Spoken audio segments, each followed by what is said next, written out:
Messi கூட ஒரு photo எடுக்க 10 லட்ச ரூபாயாங்க. ஆனா நம்ம மகிழ் கடையில மெஸ்ஸியோட ஒரு சூப்பரான போட்டோ ஃப்ரேம் வந்திருக்கு. அதை பார்க்கலாங்களா? அதுதான் இந்த ஒரு போட்டோ ஃப்ரேம். இந்த ஒரு போட்டோ ஃப்ரேம்லன்னு பார்த்தோன்னா ஒன் சைடு உங்களுக்கு மெஸ்ஸியோட அந்த ஒரு போட்டோகிராஃப் வந்துருது. அது ரியலி பார்க்கறதுக்கு அந்த ஒரு கிளிட்டர் டைப்ல நல்லாவே இருக்கு.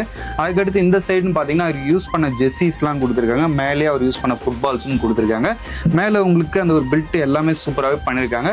இந்த ஒரு போட்டோ ஃப்ரேமை பற்றி நீங்கள் தெரிஞ்சுக்கணும்னு நினச்சிங்கன்னா கமெண்ட் செக்ஷனில் மெஸ்ஸி லீவ் பண்ணுங்க. இதோட டீட்டெயில்ஸ் நாங்கள் உங்களுக்கு ஷேர் பண்ணுறோம். அது இல்லாமல் எனக்கு மெஸ்ஸி பிடிக்காது, எனக்கு ரொனால்டோ தான் வேணும்னு நினைக்கிறீங்கன்னா அதுக்கும் நம்மகிட்ட ஆப்ஷன் இருக்கு. சேம் அதே மாதிரி ஒன் சைடில் ரொனால்டோவும் இன்னொரு சைட்லன்னு பார்த்தோன்னா வச்சுங்களேன் உங்களுக்கு அவர் யூஸ் பண்ண ஜெர்சிஸ் அண்ட் ஃபுட்பால்ஸ் கொடுத்துருப்பாங்க. இதோட பிரைஸ் டீடைல்ஸ் பற்றி நீங்கள் தெரிஞ்சுக்க ஃபோட்டோ ஃப்ரேம்னு கமெண்ட்ல போடுங்க. இது ரெண்டுத்தோட ப்ரைஸும் நாங்கள் ஷேர் பண்ணுறோம். For more details contact this number. அது இல்லாமல் நம்மளுடைய வாட்ஸ்அப் கம்யூனிட்டியில் நீங்கள் ஜாயின் பண்ணி இது மாதிரி யூனிக்கான இன்னும் நிறைய ப்ராடக்ட்ஸ் பற்றி தெரிஞ்சுக்க சேனல் பயோவில் இருக்க வாட்ஸ்அப் கம்யூனிட்டி லிங்கை டேப் பண்ணி நம்ம வாட்ஸ்அப் கம்யூனிட்டிலையும் ஜாயின் பண்ணிக்கலாம். தேங்க்யூ.